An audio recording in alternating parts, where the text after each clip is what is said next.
დაარტყი. მიდი. კიდევ დაარტყი, მიდი.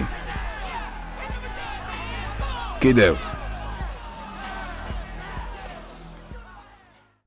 დევიდ ფინჩერის გამოუგნებელი ფსიქოდრამა. დუეტი, რომლის დანახვისას რეალობის აღქმაში ეჭვი შეტანა ჩვევაში გადავა. სრულიად გამოუგნებელი ფილმი.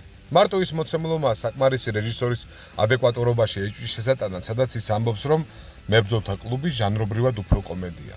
თუ დავაკვირდებით, მართლაც ბევრი მეორეხარისხოვანი პერსონაჟი კომიკურად ტლანქი და მოუქნელია. და ამის გააზრება, რომ ფილმში, სადაც საუბარია მამაკაცის ადგილზე საზოგადოებაში, მათ ფემინიზაციაზე, ფსიქოსომატიით და საზოგადოებაზე შურისძიებით სავსე ფილმი თურმე კომედია.